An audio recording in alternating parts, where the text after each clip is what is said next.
matin, vous avez été plus de 200 à vous connecter à un moment donné pour suivre tout ou partie de la matinée. En tout cas, je suis très heureux de vous retrouver tous et toutes après cette pause déjeuner dans le cadre de cette journée consacrée donc aux femmes d'ici et aux femmes d'ailleurs. Cet événement s'inscrit bien évidemment dans le cadre de la Journée internationale des droits des femmes, demain, 8 mars.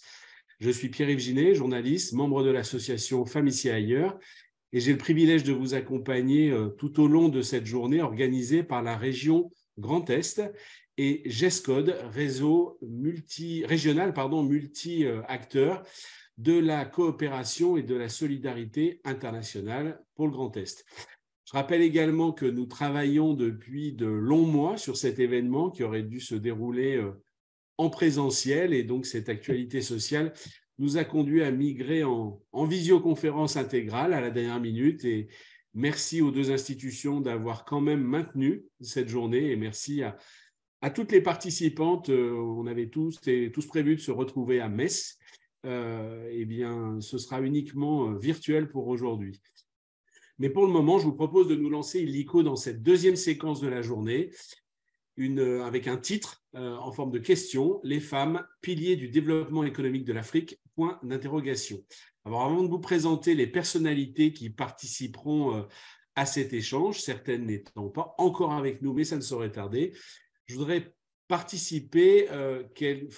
permettez-moi de donner quelques mots, quelques chiffres aussi, pour partager une situation. Je voudrais d'abord que nous partagions quelques repères français pour bien comparer et voir de quoi on parle. Dans notre pays, bien que l'entrepreneuriat reste majoritairement masculin, les femmes entrepreneurs présentent en 2020 de meilleures performances que les hommes entrepreneurs.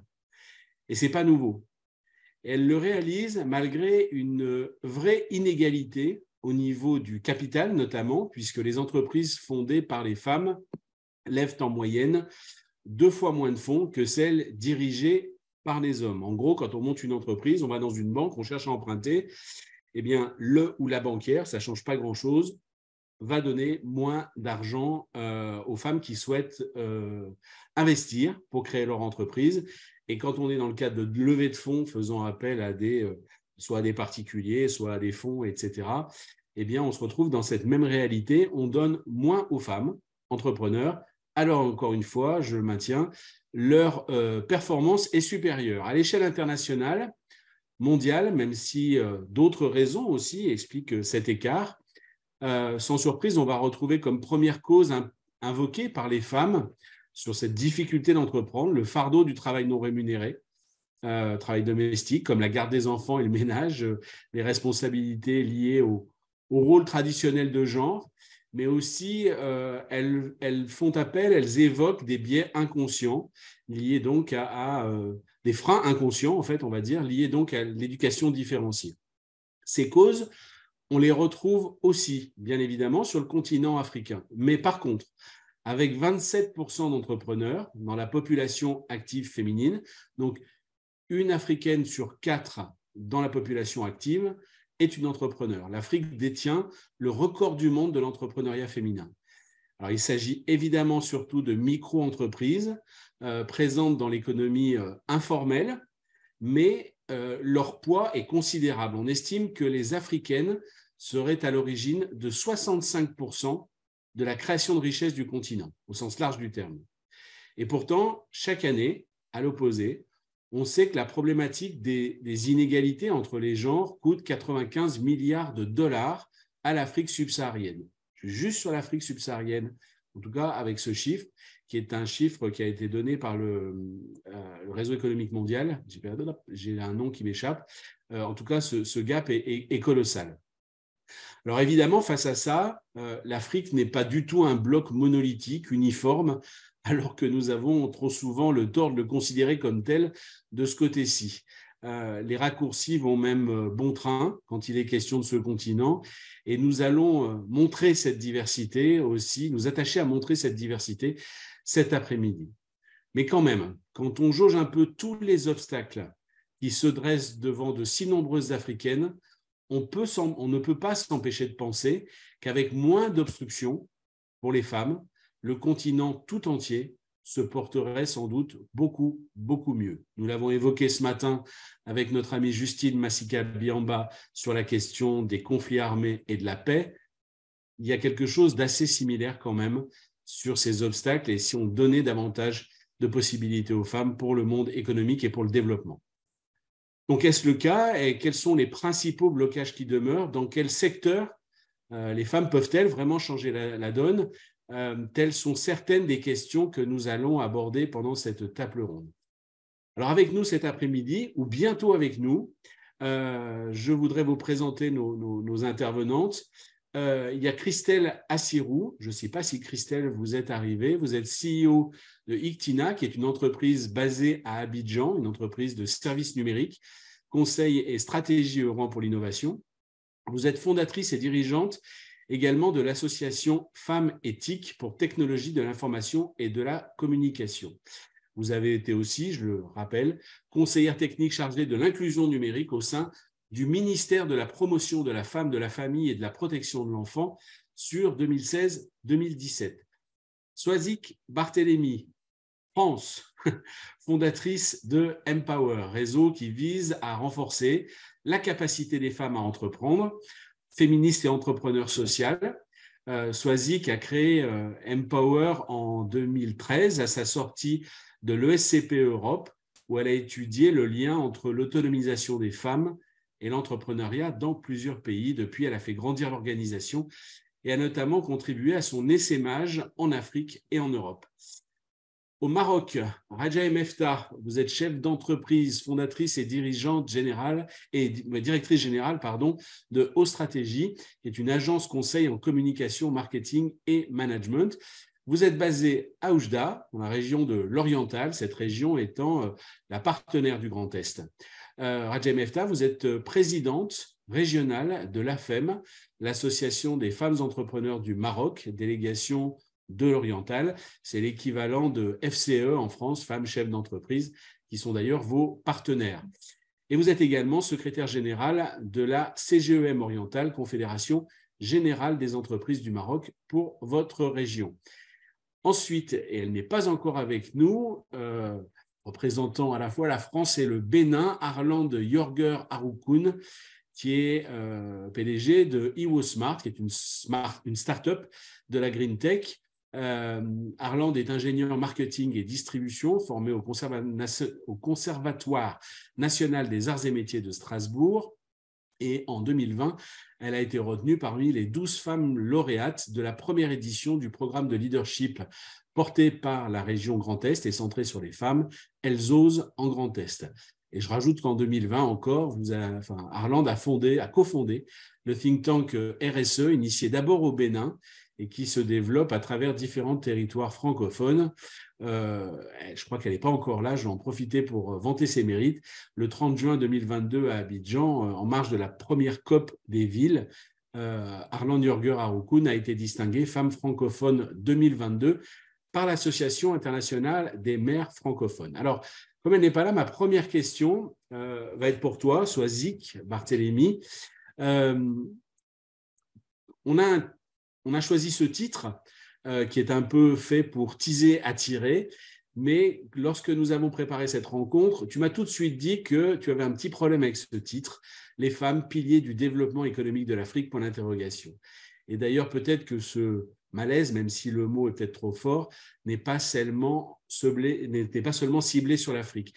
Est-ce que tu peux nous dire pourquoi, s'il te plaît, Swazik? Bonjour à toutes et à tous. Déjà, je suis ravie d'être parmi vous sur cette semaine hautement symbolique et importante par rapport au travail de Empower et aussi par rapport à tous les engagements qu'on porte. Merci Pierre-Yves pour me donner la parole aussi.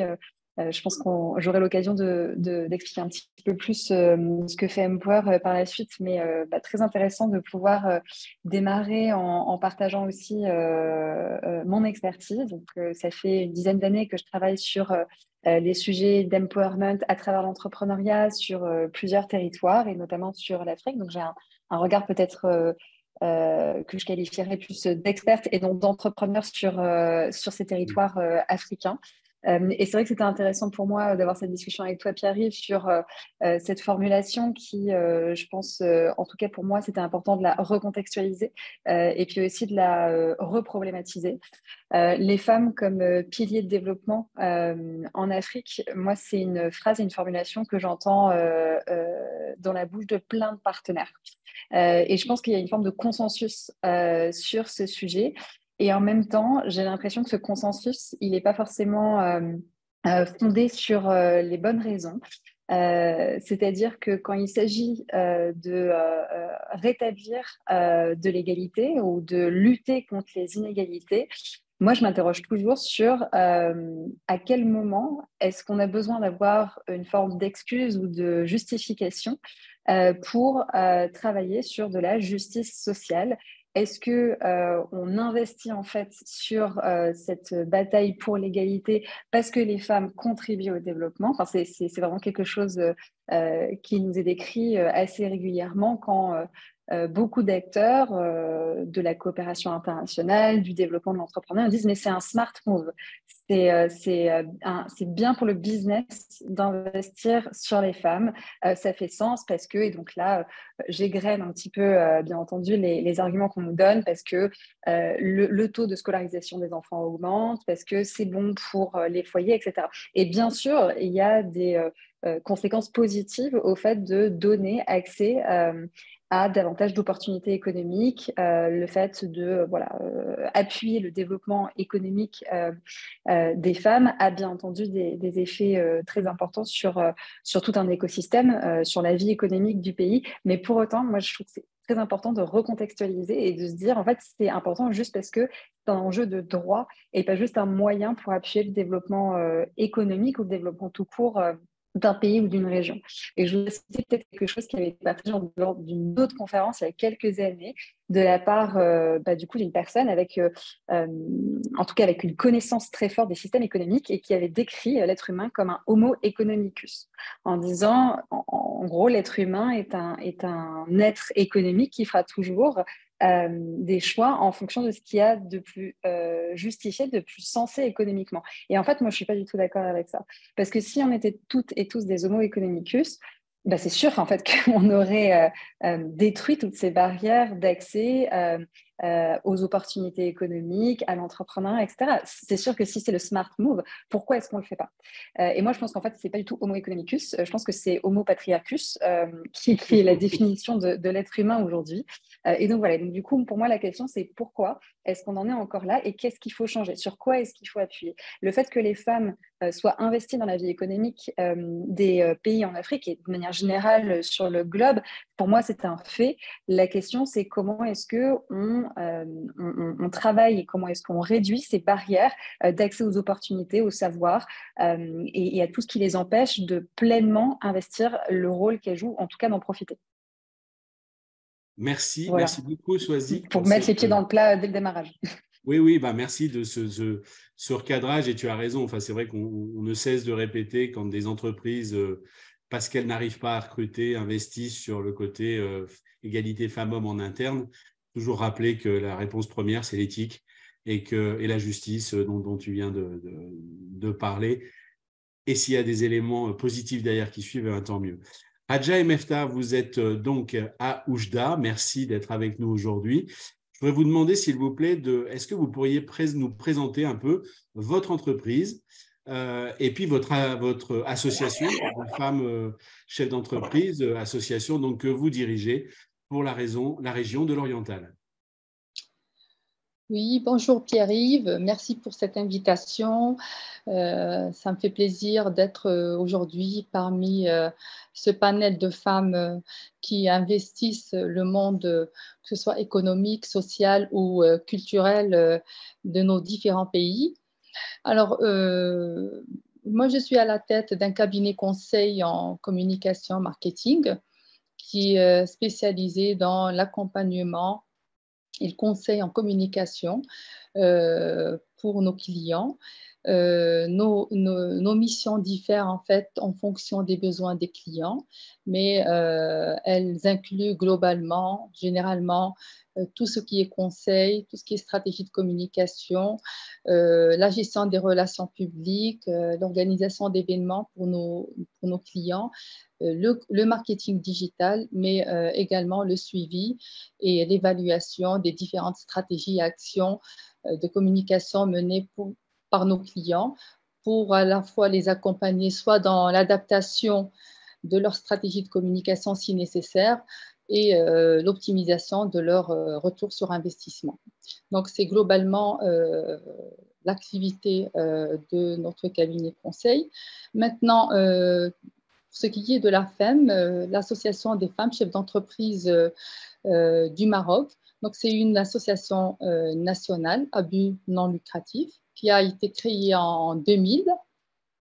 Elle est installée à Casa pour l'association nationale, mais nous avons également des délégations sur l'ensemble, pas l'ensemble du territoire régional, mais sur 5 régions du royaume.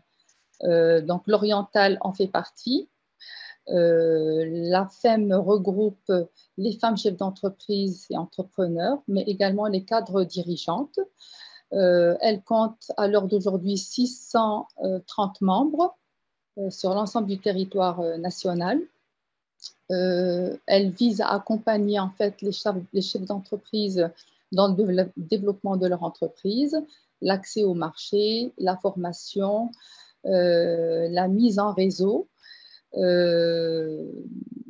Notre association au niveau de l'oriental, nous avons créé la FEM en 2017, donc elle existe depuis 2017, avant Covid.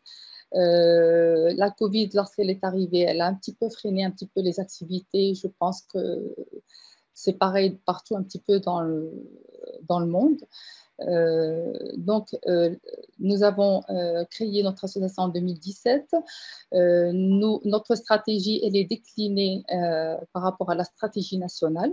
Et donc, nous visons également l'accompagnement des femmes chefs d'entreprise, mais également les porteuses de projets, les jeunes porteuses de projets, qui sont, que ce soit des étudiantes ou des lauréates de notre université, mais également des femmes, des jeunes femmes de tous bords.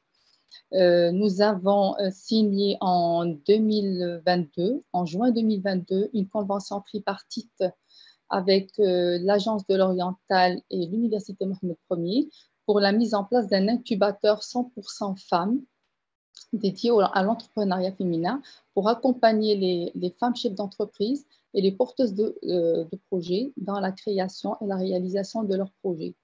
Alors, la spécificité de cet incubateur, il faut rappeler que la FEM a eu un savoir-faire en matière d'incubateur, puisqu'elle compte 5 incubateurs sur l'ensemble du territoire du royaume, mais ce sont des incubateurs classiques on est en train de les labelliser et de les moderniser pour répondre au mieux aux besoins des porteurs de projets.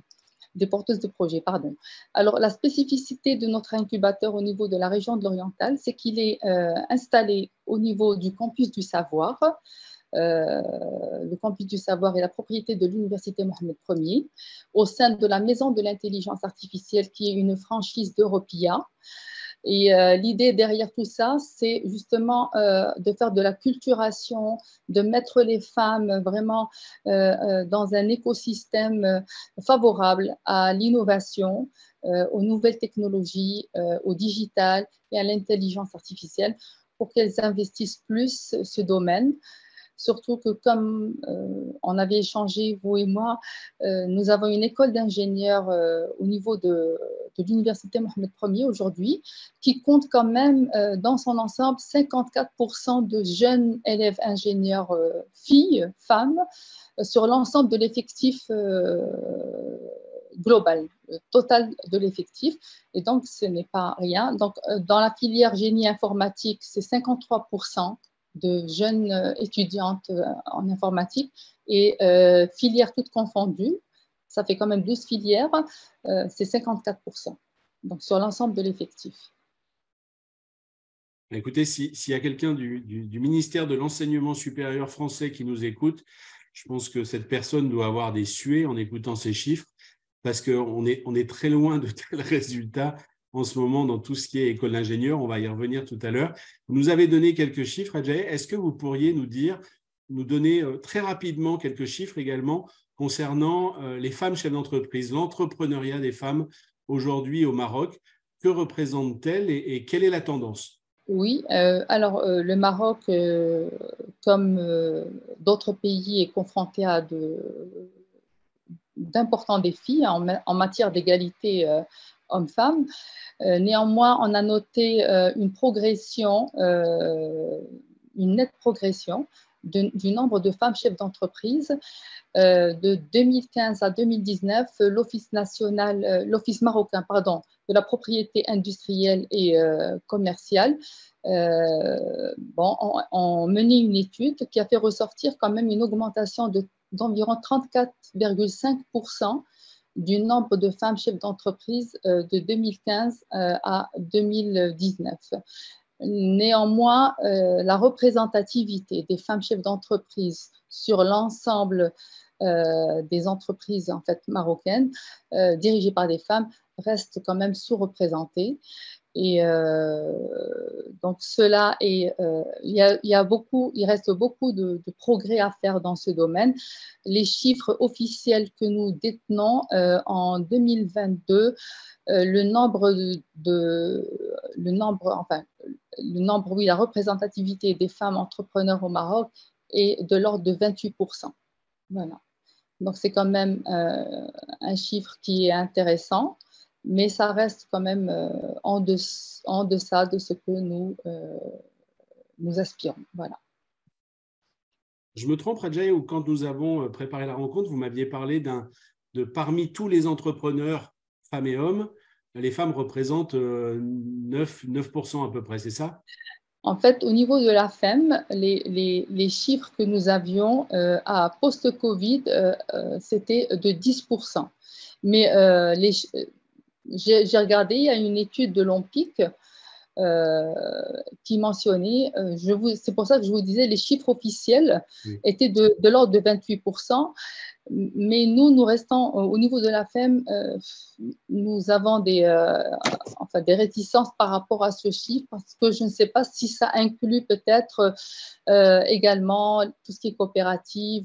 Nous parlons des femmes chefs d'entreprise qui ont des entreprises réelles. Au niveau de la FEM, on avait, voilà, ce sont les chiffres que nous avions, c'est 9-10%. Et je vais me permettre de rajouter un petit élément pour mettre en avant la FEM, c'est que c'est la FEM qui a organisé le congrès mondial des femmes chefs d'entreprise il y a très peu de temps. Voilà. En novembre 2022, oui. C'était le congrès mondial qui a été organisé par la FEM Maroc à Marrakech, effectivement. Et voilà. Donc, par contre, on pourrait éventuellement aborder les freins qui font que ce taux ne progresse pas comme on le voudrait. On va y revenir après, Radja, si vous voulez bien. Voilà. On a Arland Jörger, Haroukoun et Christelle Assirou qui nous ont rejoints. Bonjour à toutes les deux.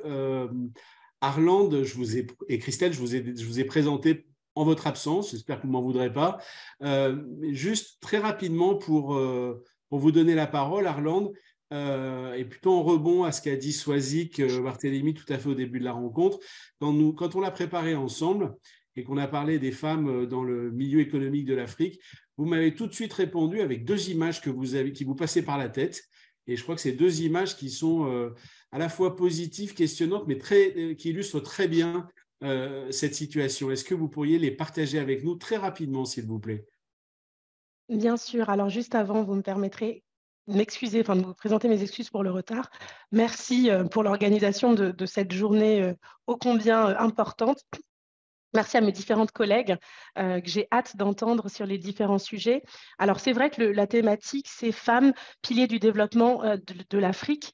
Et c'est autant vaste que complexe. Et donc, je mesure aussi, comment dirait-on, l'enjeu qui est derrière ce que nous sommes en train de faire là maintenant. Alors, effectivement, Quand on parle de femmes et quand on parle d'Afrique et cette question de développement de l'Afrique, même si le sujet un peu, ce mot de développement éternel de l'Afrique pose un peu problème et chatouille un peu parce qu'on se dit toujours, bah, elle n'est toujours pas développée cette Afrique dont on parle depuis des décennies et des siècles.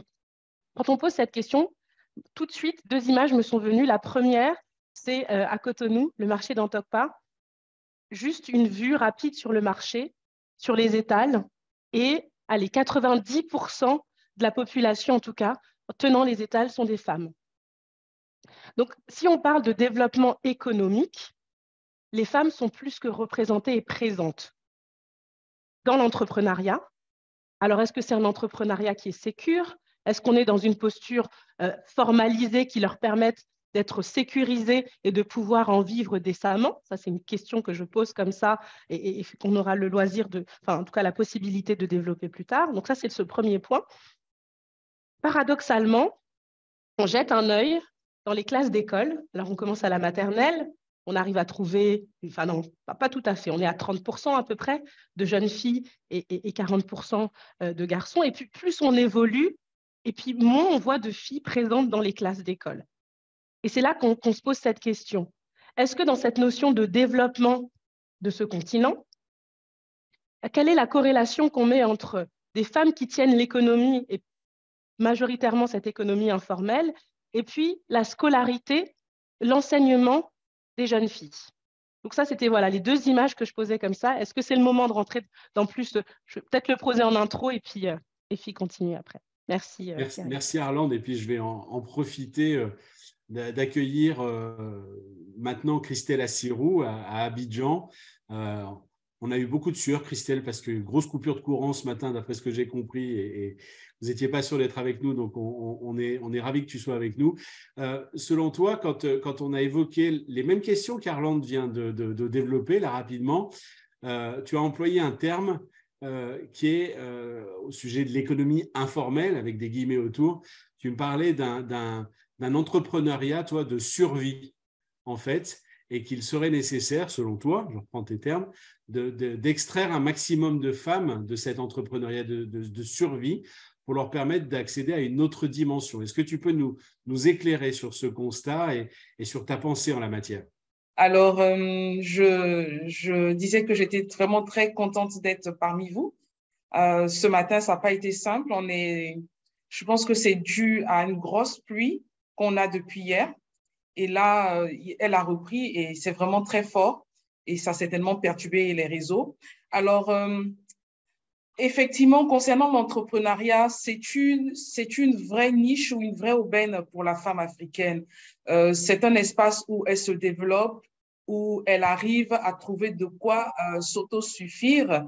Ce qui se passe, c'est que la plupart du temps, on a une grosse population de femmes rurales, analphabètes, ou même qui a atteint un certain niveau d'éducation et qui aujourd'hui n'est pas insérée dans un système formel professionnel comme étant salarié et n'ayant pas aussi le background ou l'éducation nécessaire pour monter une structure formelle avec tout ce qu'on connaît comme rouage de création d'entreprise et de gestion d'entreprise.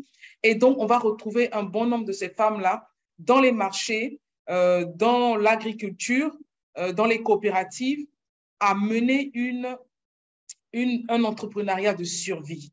Un entrepreneuriat qui leur permet d'avoir des moyens de s'occuper de la famille, des enfants, de les scolariser et de prendre en charge un minimum des besoins des familles un peu plus élargies au-delà de leur environnement nucléaire. Donc, voilà aujourd'hui. Et pour moi, je pense que le gros du travail, justement, réside dans cette proportion de femmes qui abattent un travail formidable. Quand vous regardez, par exemple, je prends le cas de la Côte d'Ivoire, dans l'agriculture, par exemple, vous avez ces femmes-là, tout le secteur du maraîcher, tout le secteur des cultures vivrières sont tenues par ces braves femmes, justement. Et donc, pour certaines, elles sont organisées en coopérative. Donc, elles arrivent à vendre sur les marchés immédiats, c'est-à-dire dans leur environnement de vie, ou, quand elles sont un peu organisées, arrivent à vendre sur d'autres marchés. Et donc, vous voyez que c'est à ces femmes-là qu'il faut trouver de meilleures opportunités. Et ces opportunités-là, c'est là où le numérique peut intervenir justement pour leur permettre de pouvoir avoir des espaces plus larges d'écoulement de leurs produits. Vous avez les femmes aussi commerçantes. Donc, vous les avez dans les grands marchés qui font de l'importation de produits manufacturés en provenance des pays de l'Asie ou même au niveau de l'Afrique de l'Ouest, provenant des pays comme le Nigeria, le Bénin, le Togo, qu'elles ramènent en Côte d'Ivoire et qu'elles vendent et en Côte d'Ivoire et dans les pays de l'Interland, que sont le Burkina, le Mali, etc. Donc, voilà un peu pour ce cliché concernant ces femmes qui travaillent vraiment dans la subsistance. Et quand nous avons préparé la rencontre tous les deux, Christelle, moi, tu m'as vraiment appris quelque chose sur ce phénomène qui est en pleine expansion en Côte d'Ivoire, et je suppose dans les pays limitrophes. C'est ce phénomène des salariés entrepreneurs qui sont des as qui utilisent le numérique justement. Mais est-ce que quelque chose qu'on a très peu en fait chez nous en France aujourd'hui, est-ce que tu peux nous en parler, nous décrire ce phénomène? Alors, actuellement, en Côte d'Ivoire, et je suppose dans pas mal de pays de la sous-région, hein, parce que généralement, c'est des directives sous-régionales que chaque pays essaie d'implémenter. Vous avez aujourd'hui une vague de promotion à l'entrepreneuriat, à l'autonomisation de la femme. C'est un discours qui est récurrent au niveau des politiques, au niveau… Vraiment, tout le monde en parle. Il y a pas mal d'initiatives même qui viennent des grands comptes, des fondations qui vraiment ont décidé d'accompagner certains mouvements. Alors, ce qu'on observe justement, c'est que le coût de la vie aussi devenant de plus en plus élevé, donc les femmes, avec ce que propose aujourd'hui le numérique à travers les réseaux sociaux, où vous avez tout ce qui est OTT, donc les communications over the top, vous avez tout ce qui est réseaux sociaux avec Facebook, etc., aux côtés des OTT, justement WhatsApp, Messenger, Telegram. Donc, les femmes salariées, chacune en fonction de son centre d'intérêt, de sa passion, a développé un business, une activité génératrice de revenus. Et donc, pendant qu'elle est au travail, en midi et deux, au lieu d'aller papoter, elle est connectée sur son téléphone et prend des commandes. Qu'est-ce qu'elle fait? Quelquefois, même, elles n'ont pas les articles. Hein? C'est-à-dire qu'elles vont trouver un grossiste au marché, au grand marché. Elles vont rencontrer un grossiste, lui dit « Ah, moi, je suis intéressée dans la vente de draps. » Par exemple, je prends un exemple. Donc, est-ce que je peux prendre des photos de ta marchandise? Et elle les expose. Donc, elle se crée un magasin virtuel. Elle crée une page Facebook ou un compte marchand sur WhatsApp. Elle expose ses produits et elle prend des commandes. Et elle donne un compte de paiement mobile avec les paiements mobiles. Et dès qu'elle reçoit l'argent, elle donne des délais de livraison. Ah, vous êtes livré le même jour ou vous êtes livré sous 3 jours. Et si elle a la possibilité d'avoir une collaboration extérieure, donc quelqu'un avec qui elle travaille et collabore dans le cadre de ce business-là, dès que les commandes arrivent, la personne va chercher la marchandise et fait la livraison tranquillement. Et elle a ses marges. Et c'est comme ça que beaucoup se sont développés. Vous les retrouverez sur TikTok, particulièrement, ça devient le champ, j'ai envie de dire, d'action privilégiée de ces e-commerçantes à l'africaine. Voilà. Les e-commerçantes qui ont un job à côté, qui sont salariés à côté, etc. Voilà. Tout à fait. On a l'exemple même de celles qui voyagent. La Turquie, bon, malheureusement, avec le drame qu'ils ont connu, paix aux âmes des disparus, mais la Turquie est une destination privilégiée de nos salariés entrepreneurs en Côte d'Ivoire. Elles prennent une permission, elles partent le jeudi soir, vendredi, elle ne vient pas au bureau, mais parce qu'elle est dans l'avion. Oui. Et elle revient dimanche soir, elle a fait ses courses et elle fait son commerce. Est-ce que, Christelle, s'il te plaît, tu peux, mais vraiment en 2 mots, s'il te plaît, est-ce que tu peux nous présenter ton entreprise également? On reviendra plus tard sur ton association. Très bien, merci. Alors, j'ai créé ICTINA, qui signifie ICT in Action, tout simplement. Donc, c'est une abréviation pour dire les technologies en action. Et donc, c'est une société qui fait du conseil, de l'accompagnement dans la transformation des PME, des TPE, pour les aider à prendre en main justement tous les outils qu'offre aujourd'hui le numérique et pouvoir digitaliser leur process, leur entreprise et tirer le meilleur parti, en tout cas en termes collaboratifs. Et au niveau, on intervient aussi au niveau marketing. Donc, marketing, cela prend en compte tout ce qui est études, stratégie, opérationnalisation et aussi marketing digital, qui a sa composante d'événementiel et de communication, de e-communication. Voilà. Et beaucoup de formation aussi. Et l'année de création de ton entreprise? 2015. Mais en 2015, je n'ai pas commencé à travailler. J'ai créé en 2015 et j'ai commencé effectivement à travailler 3 ans après. OK. Donc en 2018, oui. Swazik, un peu la même question. Est-ce que tu peux nous présenter le réseau Empower, ses objectifs, son action et puis son périmètre d'action, parce qu'il y a une raison pour laquelle tu es présente avec nous cet après-midi sur cette table ronde consacrée à l'Afrique. Oui, tout à fait. Merci Pierre-Yves. Donc, alors Empower, c'est une année un petit peu spéciale pour nous parce qu'en fait, on a 10 ans cette année. Donc, à chaque fois, je ne sais jamais si c'est la fin de l'enfance ou le début de l'adolescence nous concernant, mais le second fait peut-être un petit peu plus peur. Alors, Empower, pour revenir peut-être sur le contexte de création et ce qui a été important, je pense que c'est la vision qu'on a mis à ce moment-là. Alors, il y a 10 ans, l'entrepreneuriat des femmes ou la question du genre et de l'égalité dans le secteur de l'entrepreneuriat était peut-être un petit peu moins tendance et saisie par autant d'acteurs publics, privés. Mais il y a 10 ans, moi, je me suis mise à étudier le lien entre le processus d'empowerment et le fait d'être entrepreneur en me concentrant notamment sur une cible de micro-entrepreneurs. À cette époque, il y avait aussi, alors c'est toujours un énorme secteur, la microfinance, mais en tout cas, à cette époque, il y avait énormément de publications sur le fait que la microfinance allait être une révolution concernant l'empowerment économique des femmes. Et donc, je me suis saisie de ce sujet avec peut-être une vision et un biais. C'est que pour moi, l'entrepreneuriat, j'ai un papa entrepreneur et des femmes entrepreneurs, j'ai une grand-mère entrepreneur, enfin voilà, j'ai des entrepreneurs dans ma vie. Et j'ai toujours vu en fait l'entrepreneuriat comme quelque chose de l'ordre de la vocation et de l'accomplissement de soi. Et donc, pour moi, l'entrepreneuriat a toujours été, et c'est vraiment une croyance forte et de moi et de mes collègues Empower, c'est un outil qui est positif par rapport à un parcours de vie, un parcours où on apprend sur soi, on se réalise, on projette ses rêves, etc. Donc ça, je pense que c'était quelque chose d'assez important.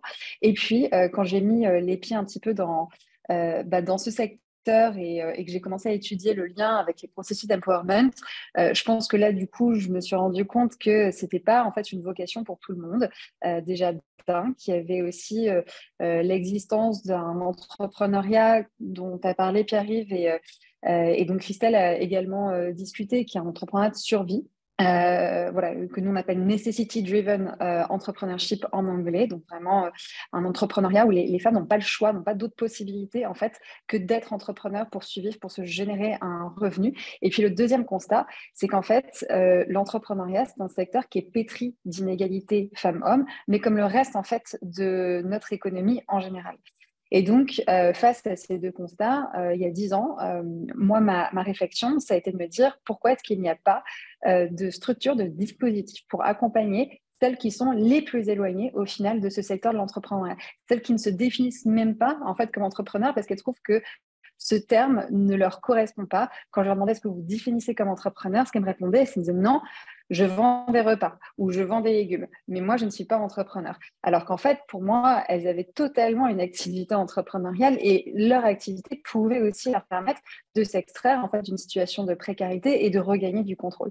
Et donc, c'est vraiment dans ce cadre qu'on a imaginé en fait, Empower, il y a 10 ans, c'était de construire des programmes d'accompagnement et de les rendre accessibles à celles qui étaient les plus vulnérables pour faire en sorte que l'entrepreneuriat soit un levier positif pour elles dans leur vie.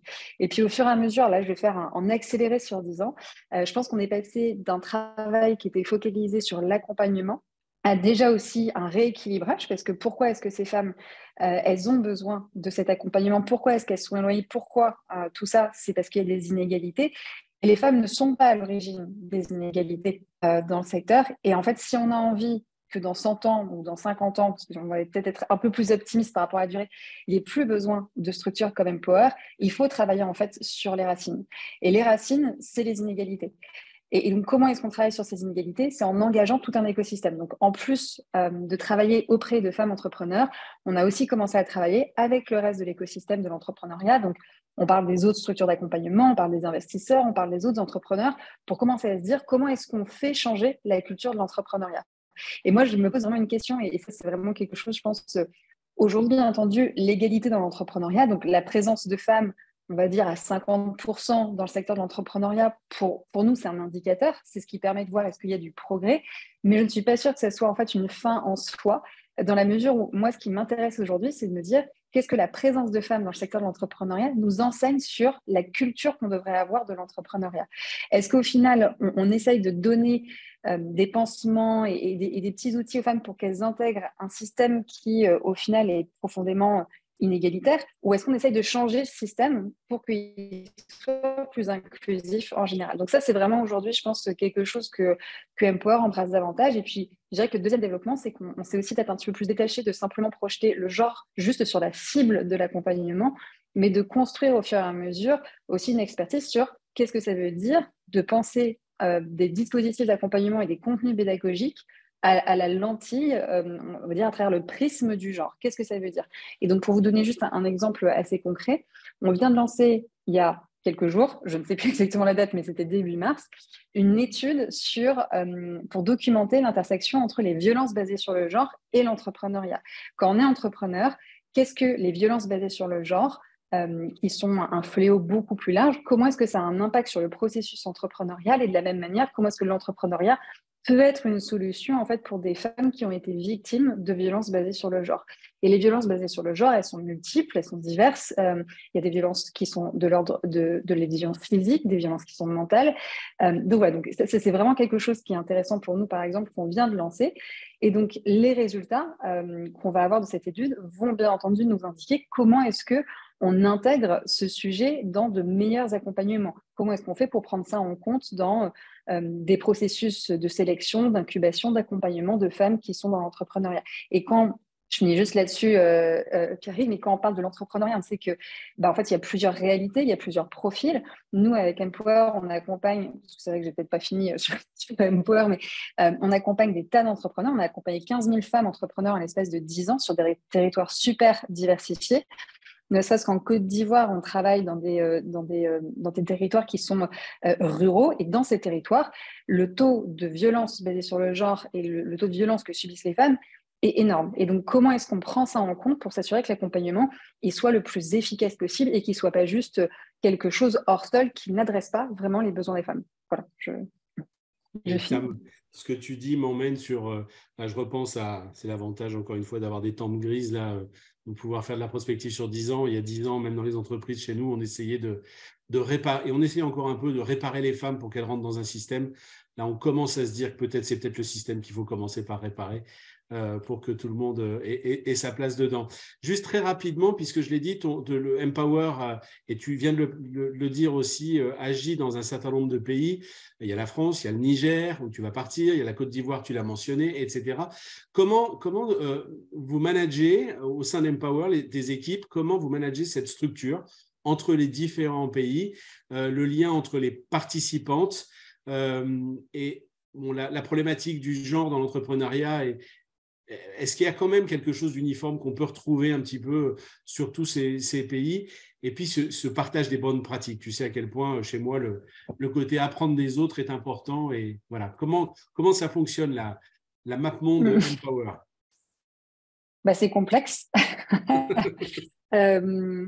C'est complexe, mais c'est riche. Et en fait, Empower, on s'est construit vraiment comme une structure directement avec un périmètre d'action à l'international. Je pense que c'était une volonté depuis notre départ. Et je pense que tu m'as posé la question du pourquoi cette projection sur l'international. Deux choses. Déjà, je pense que l'ampleur du problème, il est global. Et le problème, il est considérable. Et je pense que pour nous, cette forme d'alliance, parce qu'en fait, on est dans une stratégie d'alliance et de collaboration, c'était la réponse appropriée à apporter face à l'ampleur du problème. Et puis deuxièmement, je pense que pour nous, quand on parle de périmètre d'action à l'international, ça ne veut pas dire que du coup, par exemple, moi qui vous parle depuis Paris, je forme des femmes qui sont sur différents continents, sur différentes géographies, dont je ne parle pas forcément la langue, dont je ne comprends pas les réalités. Par contre, on est capable en fait de travailler entre professionnels du secteur et donc professionnels issus de différents pays, parcours. On est capable de travailler ensemble sur ce que ça veut dire de penser des parcours d'accompagnement qui sont inclusifs et comment est-ce que on les met vraiment au service du développement et de l'empowerment économique et social des femmes. Mais par contre, ce sont ces équipes en local, parce que du coup, on dispose d'équipes qui sont basées en effet aujourd'hui dans 6 pays. Et donc, ce sont ces équipes en local qui vont proposer les programmes et les parcours d'accompagnement. Et puis, je rajouterais qu'aujourd'hui, Empower, depuis quelques années, a démarré aussi des collaborations avec d'autres structures qui sont des structures elles-mêmes d'accompagnement, d'insertion auprès de femmes et qu'aujourd'hui, on propose un appui, par exemple, à ces structures. Je vais donner un micro-exemple pour, alors c'est peut-être en dehors de l'Afrique, mais c'est intéressant. On est en train d'entamer une collaboration avec un réseau Women for Women international, qui est un réseau assez connu, qui s'engage sur les zones de conflit, pour leur transmettre des méthodologies que nous, on utilise, pour qu'elles accompagnent aussi et puis qu'elles puissent aussi se sourcer sur des bonnes pratiques qu'on a mis une dizaine d'années à construire. Donc, voilà par rapport à notre organisation. Sur la question de est-ce qu'il y a un socle, il y a un dénominateur commun, en fait, les réalités, elles sont très différentes. Et donc, je pense que c'est dans ce sens que c'est essentiel de partir des besoins en local et de construire du coup des équipes qui peuvent comprendre et avoir au-delà d'une forme d'empathie pour les réalités en local, qui est vraiment une compréhension extrêmement fine des dynamiques qui sont à l'œuvre. Et je pense qu'en fait, quand on parle d'entrepreneuriat et d'empowerment économique, c'est pas possible de faire abstraction du reste des droits et de ce sur quoi repose en fait un empowerment total. Je vous donne un exemple et je pense que ça montre bien à quel point oui, en fait, les réalités sont différentes et les trajectoires sont différentes. On travaille en effet au Niger, je m'y rends demain. Et par ailleurs, je poursuivrai ma route vers la Côte d'Ivoire juste après. Donc, avec plaisir pour se croiser, Christelle, à Abidjan. Je gagnerai quelques degrés à l'occasion et ça me fait très plaisir. Mais du coup, pour revenir sur le Niger, typiquement, on travaille auprès de femmes qui sont dans le secteur primaire, donc dans le secteur agricole. Au Niger, moins de 3% des terres qui sont aménagées, donc c'est-à-dire qui disposent de moyens d'irrigation, sont détenues par des femmes. Cet accès au foncier, on ne peut pas ne pas le prendre en compte quand on parle d'entrepreneuriat sur ce secteur au Niger. Ce n'est pas possible. De la même manière que l'accès, par exemple, aux droits et à la santé sexuelle et reproductive ne peut pas être en fait laissé pour compte de côté quand on parle d'empowerment économique et social. Ce n'est pas possible. Il y a une intersection, une interconnexion entre ces différents sujets qu'on doit prendre en compte. Et bien entendu, la réalité des droits des femmes dans les différents pays, hein, parce qu'il y a différentes législations et différents contextes socioculturels, doit bien entendu être prise en compte de manière différente. On ne peut pas appliquer une même méthode et une même solution partout. Merci Swazik. Et c'est vrai que pour avoir assisté à quelques réunions de l'équipe Empower internationale, c'est assez formidable de voir un groupe avec des femmes de partout qui échangent leurs avis, leurs contradictions, leurs désaccords. On sent vraiment une dynamique internationale et c'est vraiment chouette. Et puis ce côté du foncier que tu as abordé, de la propriété, on va y revenir évidemment un petit peu plus tard. Arland Jorger Harukun, je vais vous poser 3 questions en une pour gagner un petit peu de temps parce qu'on est un petit peu en retard. Est-ce que vous pouvez nous présenter rapidement, s'il vous plaît, votre entreprise, votre think tank, et derrière, vous avez bénéficié du programme Elles osent en Grand Est, qui est un programme d'empouvoirment, comme le disent nos amies québécoises, des femmes du Grand Est dans le champ économique. Et vous êtes là parce que ce programme très local, Grand Est, vraiment, et bien, grâce à vous, il se diffuse en Afrique. Il se diffuse en l'occurrence au Bénin. Est-ce que vous pouvez nous répondre, s'il vous plaît, à ces 3 questions et nous expliquer cette diffusion? Merci pour la question. Donc, je vais commencer par la fin et j'en profite pour saluer Madame Dalguer que je vois qui est avec nous, qui est aussi l'une des initiatrices et puis moteur de ce programme Elles osent en Grand Est. Et je vais commencer par cette partie-là et puis remonter sur les trois sujets. Avant d'être entrepreneur ou avant d'être femme, on est être humain. Ça, c'est un commun sur lequel on est tous d'accord. Et ce qui fait qui on est, c'est un certain nombre d'acquis, du noyau nucléaire familial, du cercle de pairs, du socle de soutien dans lequel on grandit. Et je vais prendre un peu de hauteur et effectivement, quand on parle de femmes et de développement de l'Afrique, finalement, on a dit femmes de manière générale. Donc, ça peut être des femmes à l'international qui sont issues de peuplades complètement différentes, mais comment elles travaillent ensemble pour agir sur le développement de ce continent. J'ai la chance d'être de la diaspora africaine, j'habite en France, je suis originaire du Bénin. La chance d'avoir évolué, en tout cas grandi dans ces deux milieux-là, pas de manière équitable, mais assez pour en avoir appris de chacun d'eux et savoir, en tout cas ma modeste mesure, en retirer ce qui est de meilleur. Parfois avec quelques biais quand même, faudra l'avouer, mais c'est ce qui fait en fait la capacité qu'on soit ressortissant du continent ou pas, qu'on soit lié à l'Afrique d'une manière ou d'une autre. J'ai beaucoup d'amis qui ont grandi sur le continent et qui ne sont absolument pas africains, mais qui sont liés à l'Afrique parce qu'ils y ont grandi, ils y ont une attache, etc. C'est ce qui nous fait qu'ensemble, finalement, on est, en tout cas, on porte ensemble cet engagement pour agir, pour voir ce continent avancer, évoluer, parce qu'au final, il est aussi une réponse pour beaucoup d'autres territoires que son propre territoire. Une fois qu'on a dit ça, le dispositif Elles osent en Grand Est, moi, j'ai fait partie de la toute première promotion du dispositif. C'était l'appel à candidature de 2020, et donc j'ai fait le programme de 2020 à 2021. Et j'étais au début de ma réflexion entrepreneuriale, ou en tout cas, ma structure n'était pas encore créée. À quoi ça m'a servi de faire partie de ce programme-là? C'est déjà... Finalement, on dit qu'on n'a pas besoin du regard des autres, il faut apprendre à s'en affranchir. Toujours est-il que le regard des autres, ou en tout cas la capacité à nous faire confiance et à avoir une valeur en nous, permet de nous encourager, de nous permettre d'oser. Finalement, quand on regarde un enfant et qu'on regarde les salles de classe, et là, pour le coup, je prends le côté occidental parce que c'est le repère que j'ai le plus, en tout cas là, tout de suite. Quand on regarde les salles de classe, on a tendance à dire que les petits garçons, ils osent, ils chahutent un peu, enfin voilà, ils sont là, et puis on sait qu'ils sont là, et les petites filles sont plutôt rangées, elles osent un petit peu moins, et on se rend compte qu'on a envie de casser ce biais-là pour permettre aux petites filles de pouvoir aussi s'exprimer avec l'agitation qu'elles auraient envie d'avoir, mais c'est la capacité à se sentir en confiance qui fait qu'on ose, qu'on rate et qu'on réessaye. Et en fait, Elles osent en Grand Est, pour moi, et pour beaucoup des personnes qui ont fait ce programme-là, c'est un espace où on nous permet de dire quel est vraiment ce fameux why dont parle Simon Sinek. Qu'est-ce qui est ton driver? Qu'est-ce qui est ce dont tu as envie et ce qui te définit? Et ose le faire. Et pas juste ose, on te donne des mots, on te permet de rencontrer des personnes qui sont des sources d'inspiration, qui sont ces personnes qui vont modéliser peut-être quelque chose auquel on aspire nous-mêmes et se dire, mais si elles ont pu le faire, pourquoi je ne pourrais pas?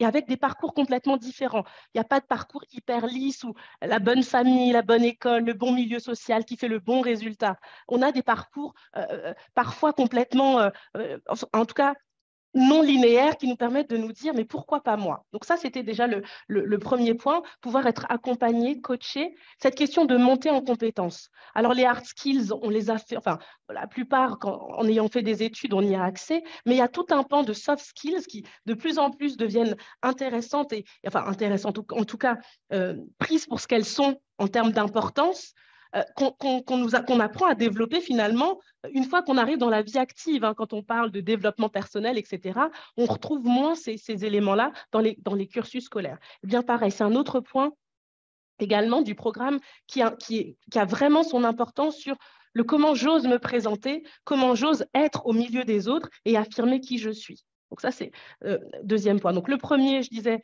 avoir des modèles pour pouvoir s'identifier et se dire pourquoi pas moi.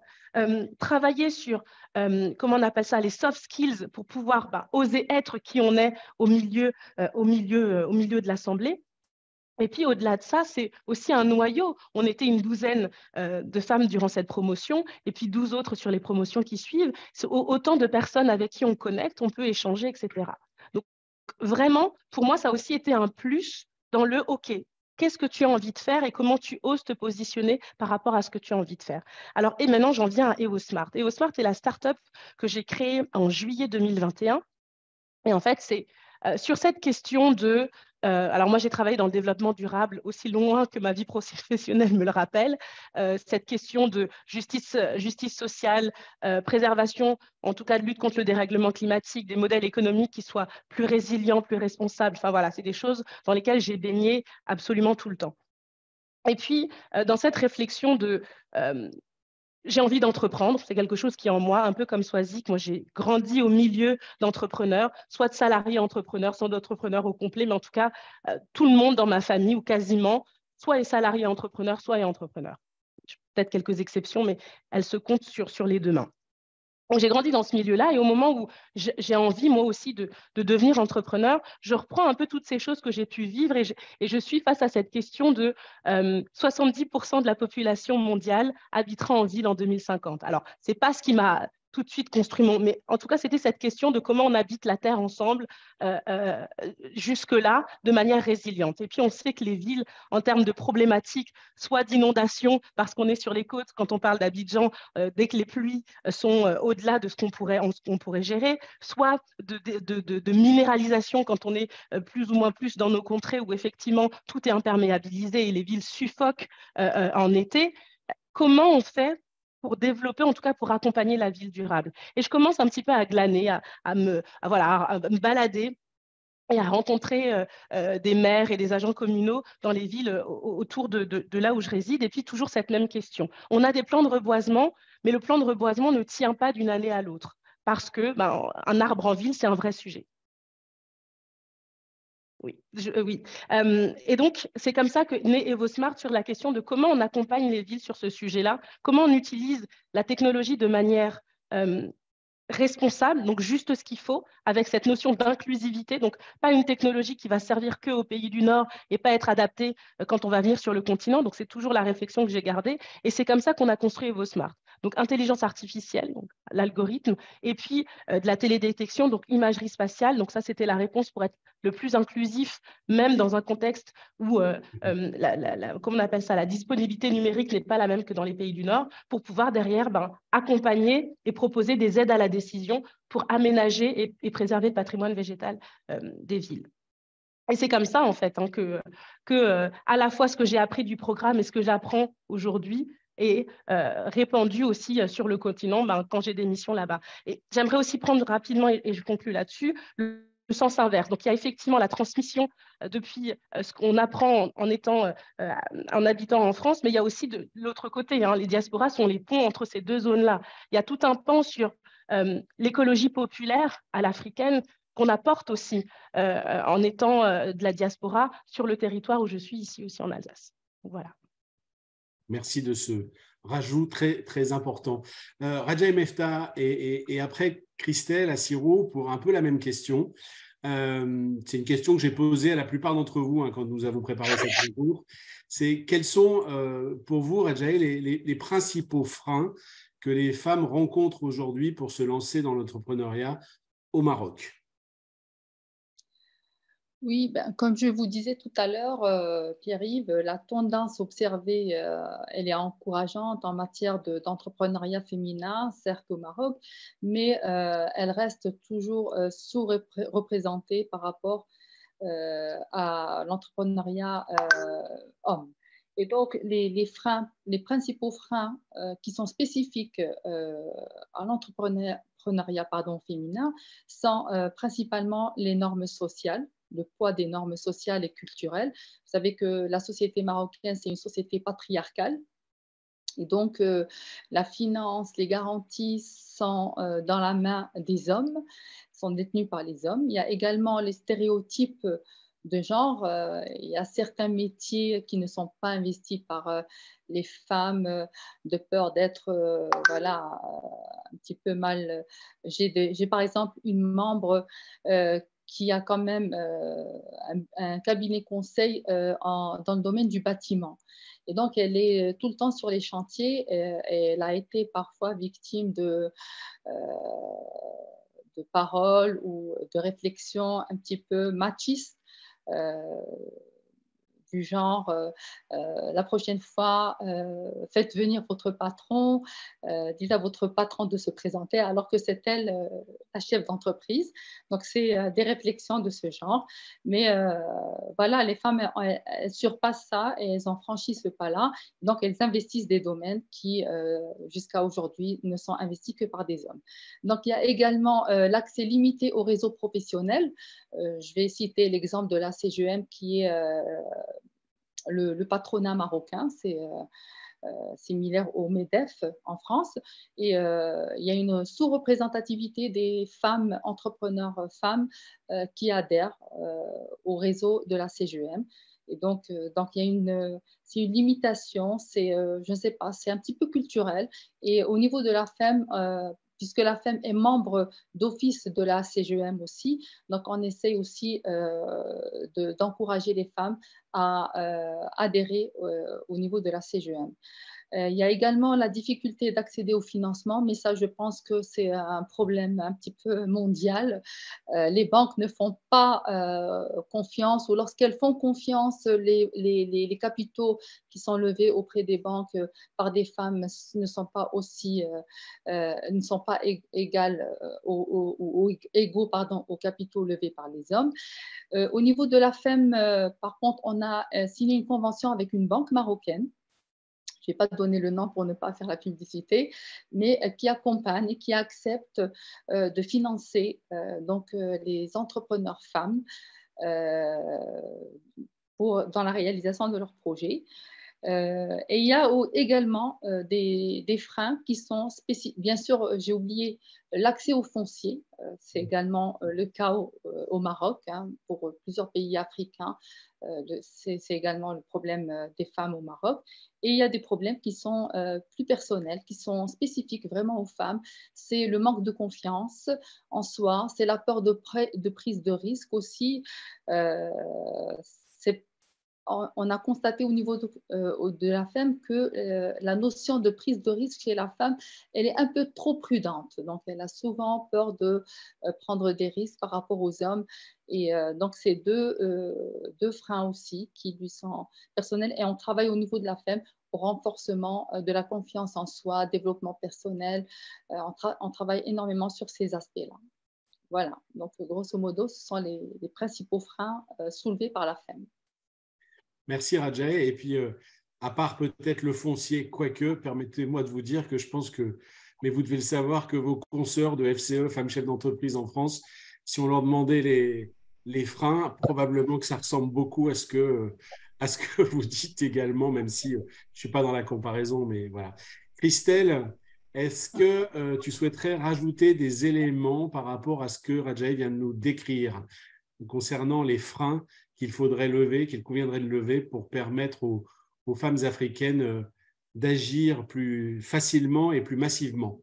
Oui, je pourrais rajouter ou commenter un peu ce qu'elle vient d'exposer, parce que de toute façon, je pense que les réalités marocaines ne sont pas tant différentes de nos réalités en Côte d'Ivoire.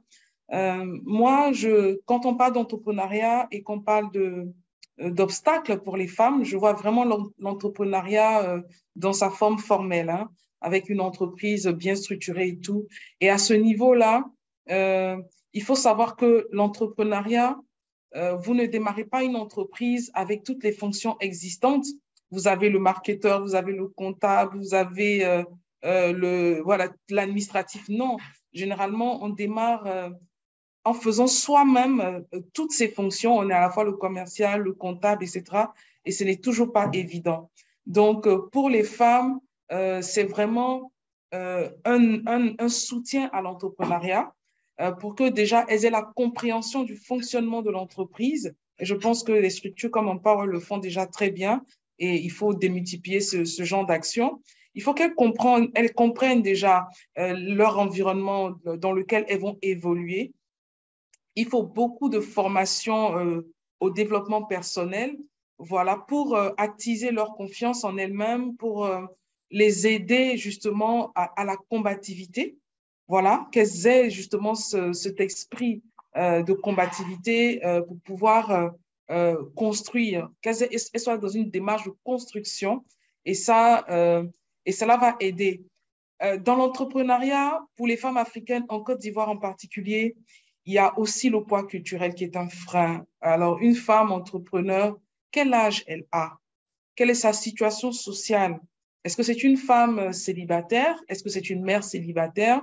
Est-ce que c'est une femme au foyer? Est-ce qu'elle a une famille à gérer? Les heures à l'entrepreneuriat ne se comptent pas. Alors, donc, il faut vraiment un soutien en interne. Il faut une cellule familiale qui soutienne la femme entrepreneur. Sinon, c'est difficile parce qu'elle aura beaucoup de difficultés au niveau psychologique, au niveau de la morale, de l'esprit. Et à ce niveau-là, ça risque de compliquer son état d'esprit de combativité. Et voilà. Et donc, c'est sur ces petits leviers qu'il faut vraiment travailler pour aider la femme entrepreneur. Après, tout ce qui est de l'accès au financement, de l'accès à la terre, etc., toutes ces choses-là, il y a comment je vais dire ça? Il y a une action qui ne dépend pas forcément de la femme, mais qui dépend de politiques publiques, justement, pour soutenir ou accompagner.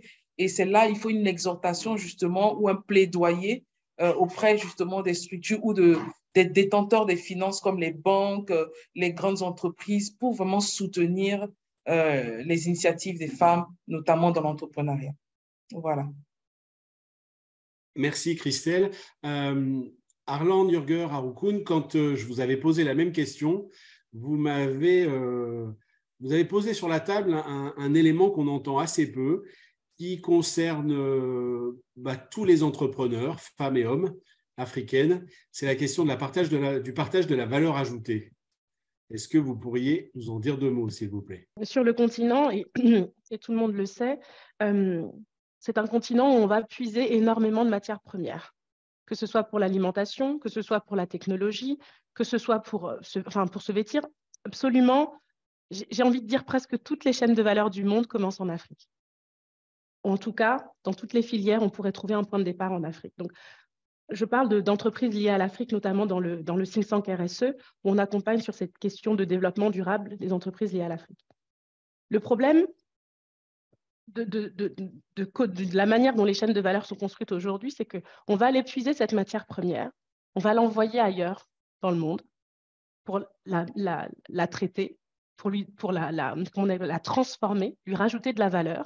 Et je vais prendre le cas des anacardes, par exemple, qui sont prises chez toi, chez Christelle, envoyées en Asie pour aller être traitées, pour revenir sur le marché africain. Ça ne va absolument pas.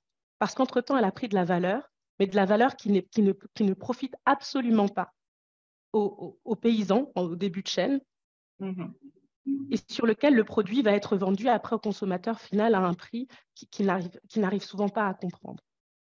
Donc ça, c'est le premier point. Comment on crée de la valeur locale, non délocalisable? Et finalement, ce n'est pas le target de la femme, c'est le target d'un modèle économique, d'un modèle de création de valeur globale qui permet aux uns et aux autres de s'y retrouver. Et j'avais pris comme exemple, et je suis fière de le reprendre, l'exemple de Caretic, qui est porté notamment par Carole Tawema. Si vous ne connaissez pas, n'hésitez pas. Okay. Rapidement, s'il vous plaît. OK, n'hésitez pas à aller voir. Donc, Caretic, ils ont construit un modèle où à la fin, quand on parle de cette chaîne de valeur, on comprend qu'à la fin, le consommateur, on l'éduque, ou en tout cas, on lui apprend à consommer ce qu'il a besoin au juste prix, à la valeur du produit. Ce n'est pas d'en entasser plein et d'en jeter 40%, parce que c'est ça le gaspillage alimentaire aujourd'hui, c'est 40% à peu près, mais c'est d'avoir juste ce dont on a besoin et puis d'être prêt à payer la valeur d'un prix pour le travail qui a été fourni. Et donc, en début de chaîne, les productrices, elles sont payées de sorte à ce qu'elles puissent non seulement vivre correctement et décemment de leur travail, scolariser leurs enfants, ce qui ne pose plus la question de pourquoi, quand on doit choisir entre sa fille et son fils, qui ira à l'école, on dit la fille va rester parce qu'elle, elle peut m'aider, et le fils, faut qu'il fasse des études. Enfin voilà, ça crée finalement une chaîne vertueuse. Rapidement, 2 autres acteurs. Je m'engage pour l'Afrique. On avait posé le sujet de comment on donne de la visibilité, comment on accompagne. C'est un incubateur de politique publique qui permet aussi aux entrepreneurs liés à l'Afrique de pouvoir porter leur plaidoyer aux plus hautes instances de décision. Typiquement, EOSmart en a bénéficié pour porter les plaidoyers liés au climat et à la biodiversité. Et on a pu partir à la COP27 avec le président de la République, par exemple, pour ne citer que ça. Un autre acteur, c'est le think tank A New Road, qui est porté par un certain nombre de grandes entreprises françaises, mais aussi africaines, comme Arise, qui ont publié un pacte, un appel à un pacte pour un développement économique du continent qui va être basé sur une industrialisation raisonnable que le continent peut soutenir et le monde peut soutenir. Donc voilà, un certain nombre d'autres acteurs qui sont engagés sur ce sujet-là et qui donnent leur contribution à cette question de financer les économies africaines en enrichissant et en créant de la valeur locale qui profite à tous. Voilà. Et notamment aux femmes. Et notamment aux femmes. Christelle Assiro, donc vous œuvrez dans la tech. Tout à l'heure, Raja on a un petit peu parlé et on va revenir avec Raja après vous. Mais donc vous avez créé une association en 2007. Je répète, vous avez créé une association en 2007 pour encourager la présence des femmes dans la tech. Il n'y avait pas beaucoup chez nous d'associations sur les femmes dans la tech à cette époque. Et je crois que vous avez dernièrement formé une centaine de femmes au métier du digital. Donc, vraiment, quelle est quand on sait que la plupart des métiers de demain, on les connaît pas encore aujourd'hui, quelle est la place des femmes dans la tech chez vous, en Côte d'Ivoire? Quel retour d'expérience pouvez-vous nous faire et que faudrait-il faire pour démultiplier ces expériences? Et bien sûr, au préalable, présentez-nous cette association Femmes et TIC, TIC pour Technologie de l'Information et de la Communication. Très bien, merci. Alors, Femmes et TIC, comme tu le disais, Pierre-Yves, a été créé en 2007, novembre 2007. Motivation de création, tout simplement, cela faisait environ 5 ans.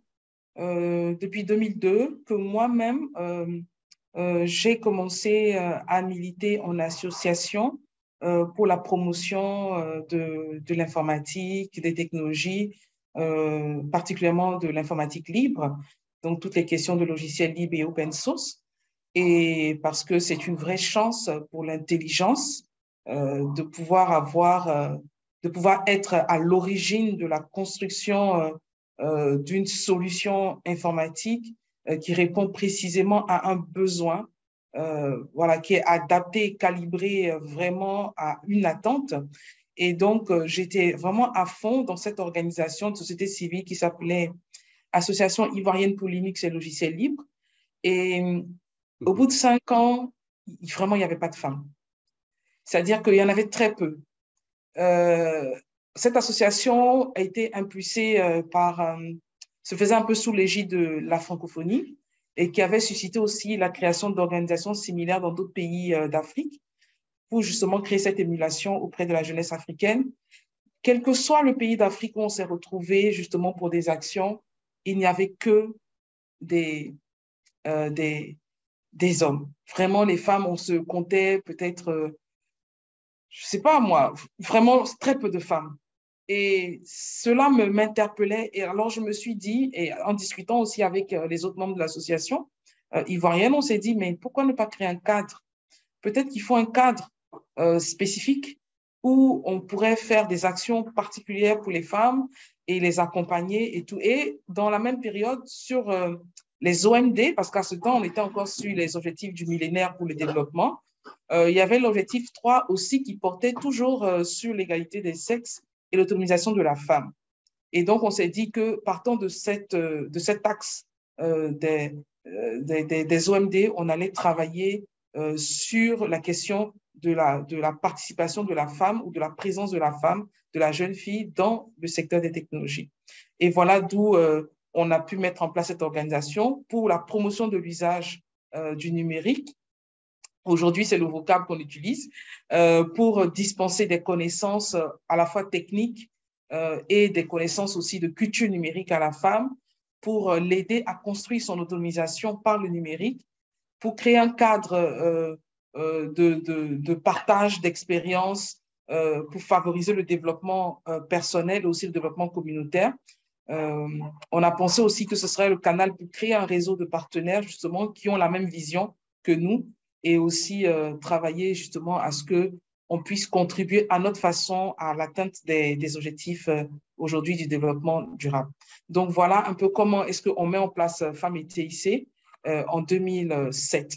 Et donc, on fait un bout de chemin, on est focus sur la formation, focus sur la sensibilisation de masse focus sur le développement des compétences numériques. Ça, c'est très important parce qu'on ne peut pas parler de transformation s'il n'y a pas les compétences.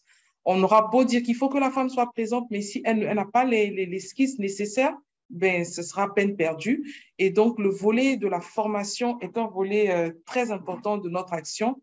Et vous avez fait mention tout à l'heure de la formation de 100 jeunes femmes, justement, que nous avons accompagnées cette année sur 4 métiers, le développement web et mobile, sous langage de programmation Java, l'infographie 2D et 3D, justement parce qu'on est en plein sujet du métaverse actuellement. Donc, il faut des compétences, il faut la touche féminine, justement, pour la construction de tous ces univers, l'intelligence artificielle et tout. Et on a aussi formé au marketing digital et aussi au design UX UI. Donc, le design pour pouvoir construire des applicatifs justement qui correspondent aux réalités et qui permettent des facilités d'usage. Donc, voilà un peu l'agir de Femmes et TIC. Notre agir localement en Côte d'Ivoire en 2007 a donné naissance à un réseau, en 2013 qui s'appelle le réseau Femmes Numériques et Développement. Aujourd'hui, 10 pays, la Côte d'Ivoire, le Burkina, le Bénin, le Mali, le Cameroun, le Tchad, le Niger, la Mauritanie, bientôt la Tunisie et tout, l'Haïti. Donc, qui sont des pays où vous trouverez des associations femmes et TIC qui existent et justement qui poursuivent aussi à leur façon l'action en faveur des femmes dans le numérique. Voilà. Merci Christelle. Alors tout à l'heure, preuve aussi qu'il n'y a pas cette uniformisation sur tout le continent. J'enfonce une porte ouverte quand je dis ça, j'en suis bien désolé, mais vous faites tout ce qu'il faut et depuis très longtemps. Moi, j'avoue que quand j'ai vu 2007, j'ai recherché, je me suis dit non, il y a une erreur, c'est pas 2007. Si, l'association a bien été créée en 2007.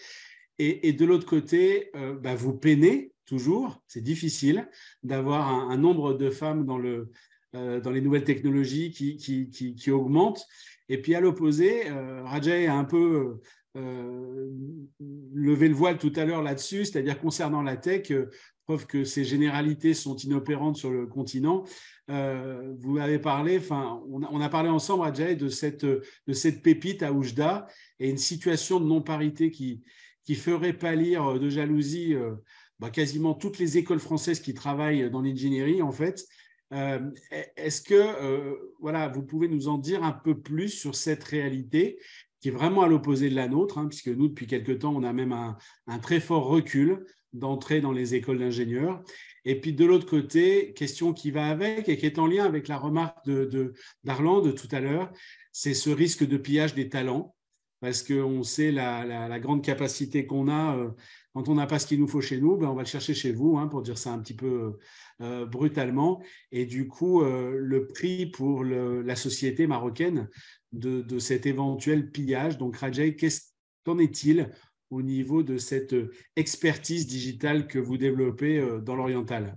Comme vous l'avez si bien dit, donc nous avons un taux de représentativité des étudiantes, des élèves ingénieurs étudiantes au niveau de l'École nationale des sciences appliquées d'Oujda qui dépasse le taux donc de jeunes étudiants. Donc nous sommes à 53% d'élèves ingénieurs femmes par rapport aux hommes. Et donc c'est vrai que c'est une tendance qui est un petit peu inversée par rapport au reste du monde. Maintenant, c'est vrai que nous avons noté au niveau de la FEM, parce que nous sommes partenaires avec l'université, la région de l'Oriental, le Centre régional d'investissement de l'Oriental.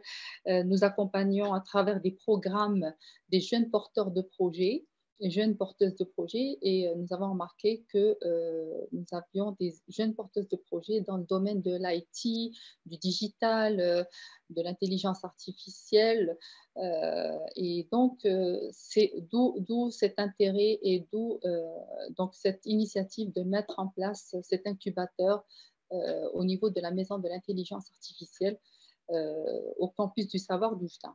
Alors maintenant, c'est vrai que ce sont des talents.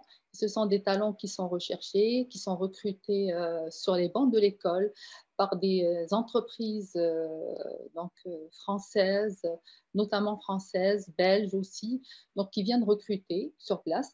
Et donc, les instances, les organisations régionales, à savoir le Conseil de la région de l'Oriental, l'université, le Centre régional d'investissement de l'Oriental, l'Agence de l'Oriental, ont mis en place des mesures pour remédier un petit peu et freiner un petit peu cet exode, cette immigration des talents, voilà, que nous formons sur place. Et donc, ils sont dans une démarche de promotion du territoire. Donc, ils offrent aux entreprises internationales ou étrangères, même nationales, qui veulent s'installer au niveau de la région de l'Oriental, des avantages en matière d'accompagnement, en matière de financement, en matière de foncier. Il y a des espaces de coworking et ils ont également mis en place des programmes d'accompagnement pour les porteurs de projets, pour inciter les jeunes à investir, à créer leur start-up et à rester aussi sur place et ne pas partir. Donc, on a des exemples d'entreprises internationales qui se sont installées, telles que SQLI, qui était la première société S2I à s'installer dans la région et qui avait recruté plus de 200 ingénieurs cadres qui travaillaient sur place. Et par la suite, il y a d'autres entreprises S2I qui se sont installées, qui ont été accompagnés par l'université, la région, auxquels on a offert le foncier, c'est-à-dire qu'ils ont été hébergés avec des locaux équipés en infrastructure pour pouvoir inciter et les encourager à venir s'installer. On a également 01 Talent qui s'installe bientôt. Ils vont recruter un très grand nombre de codeurs.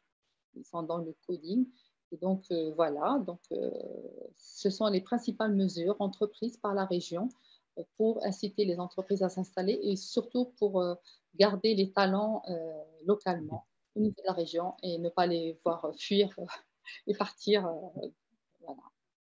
Garder la valeur ajoutée, c'était Arlande, et garder les talents, c'est vous aujourd'hui.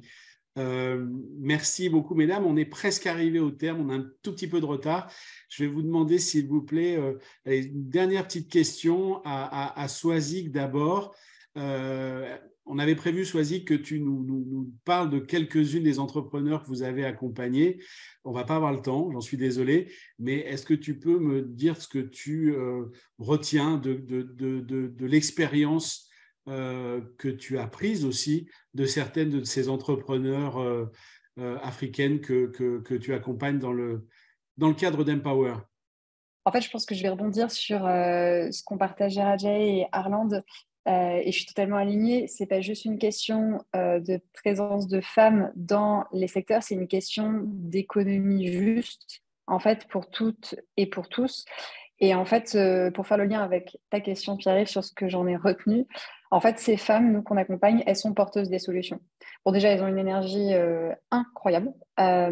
Mais derrière le terme femme entrepreneur, en fait, il y a des individus, il y a des vies et des personnes qui, comme là, toutes autour de cette table, en fait, on a des rêves, on a des aspirations, on a des convictions et on projette, grâce à l'entrepreneuriat qui est un levier incroyable, en fait, on transforme ces convictions et ces rêves en action, en dispositif, en mouvement. Et je pense que les femmes entrepreneurs qu'on accompagne, c'est exactement la même chose. Et c'est dans ce sens, je pense que moi, c'est vraiment l'apprentissage numéro 1, c'est que oui, elles sont, et pour répéter le titre sur lequel, bien entendu, j'ai un petit peu de débat au démarrage, elles sont le développement, mais pas juste le développement économique, mais elles proposent en fait des solutions extrêmement concrètes et pratiques sur l'ensemble des enjeux que rencontrent les différents pays en Afrique. Merci, Swazik. Et le dernier mot à la cadette de la table ronde, donc Arlande Jörger Aroukun. Quand on a parlé, question, vous êtes celle qui a le plus la double culture, qui est riche de ces deux cultures, on va dire. Et je vous ai posé une question, c'était à votre avis, qu'est-ce que les chefs d'entreprise d'ici pourraient apprendre de leurs consoeurs africaines? Et vous avez eu un certain nombre de points que vous avez énumérés. Est-ce que vous pourriez nous refaire cette liste à l'après-vert qui est assez, j'ai trouvé très belle quand on a préparé. Voilà. Rapidement, s'il vous plaît, Arlande. Je vais essayer d'être concise, effectivement. Alors, moi, j'avais ce premier point, c'est cette capacité à oser malgré les difficultés, malgré les adversités. En fait, finalement, plutôt que de se poser plein de fois la question sur le est-ce que je suis capable, est-ce que j'ai les moyens, est-ce que c'est l'entrepreneuriat de nécessité qui fait qu'on n'a pas le choix, on y va, mais toujours est-il qu'elles y vont et puis elles apprendront après, même si donc c'est peut-être ce point-là sur lequel je vais peut-être faire ce premier focus-là. Et puis, deuxième point, c'est la capacité de savoir s'entourer. Moi, j'entends beaucoup de gens qui entreprennent aussi en Occident et qui se sentent tellement seuls, que ce soit des consultantes ou des micro-entrepreneurs, et qui sont en recherche d'écosystèmes pour pouvoir se sentir moins seuls. Naturellement, sur le continent, les femmes se retrouvent en collectif, pas forcément du même secteur, pas forcément. Voilà, cette capacité à fonctionner ensemble pour pouvoir se soutenir.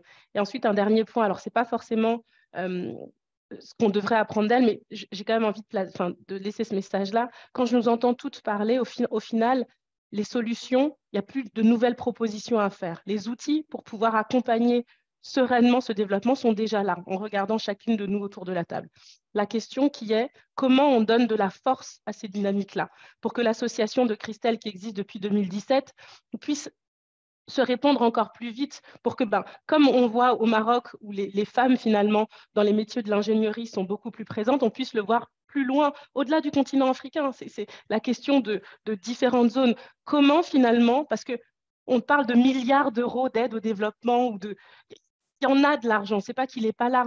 La question est comment on vient identifier ces dynamiques qui existent déjà et qu'on représente tous collectivement pour leur donner de la force et pour que, bien sûr, on ne soit plus en train de parler du développement éternel de certaines régions, mais qu'on puisse dire, voilà, elles ont atteint finalement ce seuil. Alors, est-ce que c'est que de l'argent dont on a besoin? Je ne pense pas. Il y a aussi tout un travail de changement de mentalité. Mais ça ne sera pas avec du sirop d'érable, ça sera effectivement avec des moyens et des compétences. Donc moi, voilà, je conclus en disant, finalement, les réponses sont là.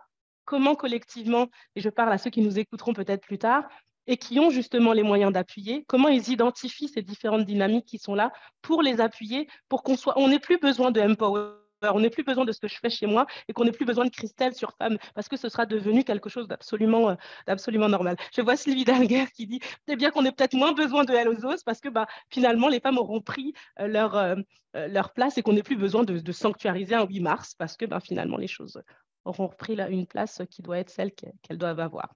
Merci.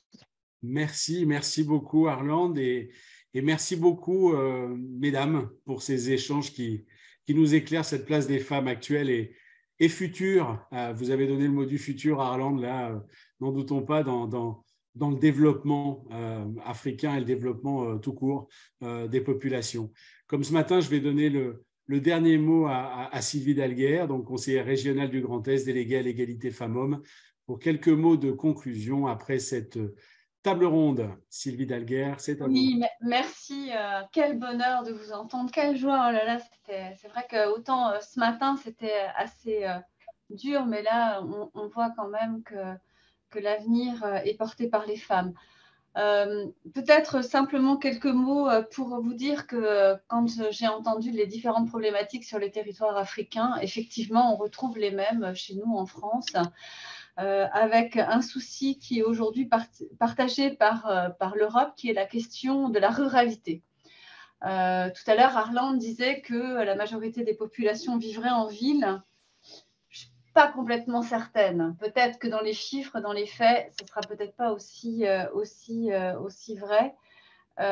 Et c'est vrai qu'on a besoin aujourd'hui de travailler sur la place de l'entrepreneuriat en ruralité. Parce que parce qu'il est déjà très présent. Elles sont agricultrices, elles sont artisanes, elles sont aussi aides ménagères. Et avec un enjeu que je voudrais partager avec vous, c'est que ce sont souvent des métiers qui ne sont pas payés à la juste hauteur de leur valeur. Et ce qui, par ricochet, entraîne une paupérisation de notre ruralité. Donc, il y a aussi un sujet sur cette question-là, c'est qu'effectivement, c'est bien d'inciter les femmes à prendre, à créer leur entreprise, à créer leur emploi. Je vous invite d'ores et déjà à leur expliquer que leur travail a de la valeur et qu'il faut vraiment qu'elles puissent le valoriser en sonnant et trébuchant.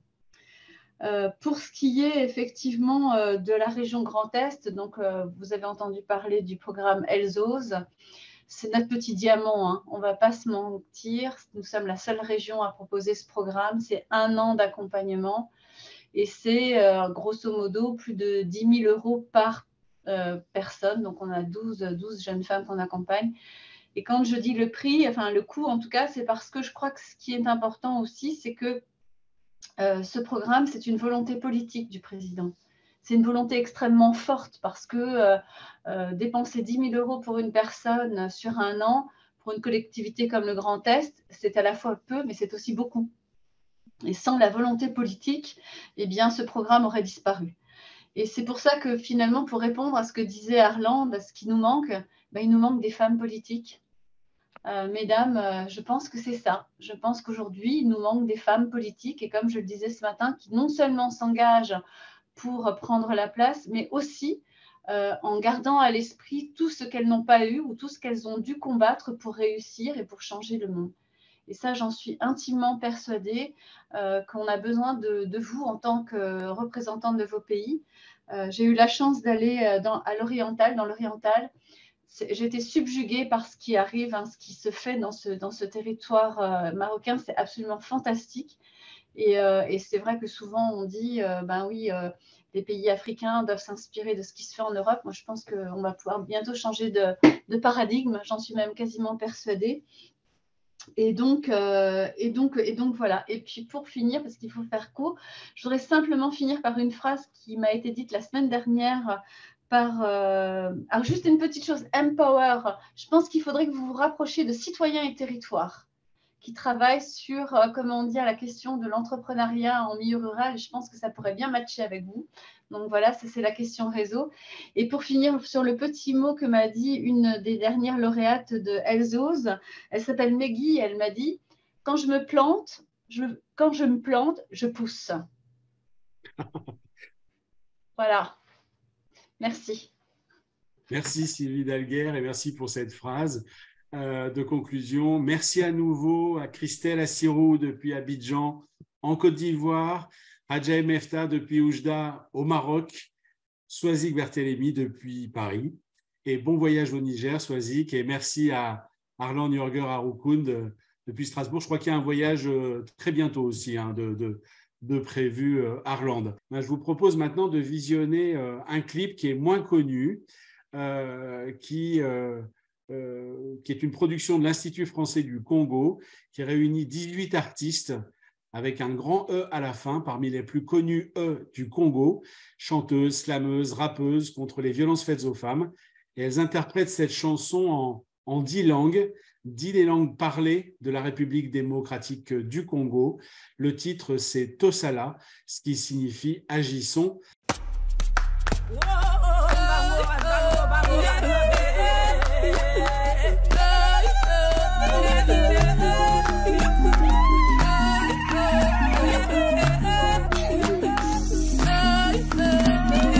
Lève-toi par le glaive de ta matière grise, brise cette phallocratie qui te bestialise. Femme, même dans l'ombre, sois la lumière du monde.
des objets. Wanzambe mongo mosunga yura chomo kiriye. Bengale la sonzanga bisi chala ye. Beno kuwa mambu ya iba kento kena kuzabisa na beno. Ntangu mekulunga kento fana kutelama kusala yendi fana kuzanguka. Même dans la pauvreté, on peut toujours rester digne. Il faut donc travailler pour ne plus être victime. C'est plus fort que tu le penses. Apprends à vivre ton indépendance. Fais valoir tes droits. Fais entendre ta voix. Ni toi ni amebe ni kani kabayoko. Babu ni sala, boni lene.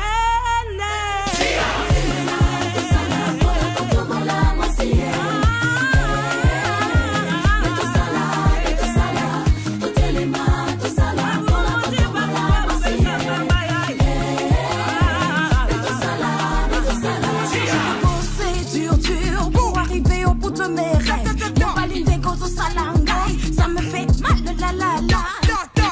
Mais banda konana, mulumu kasa obobi, nyaka batenda yaki yala kabese le fundo neye. Nous dénonçons les violences en milieu scolaire.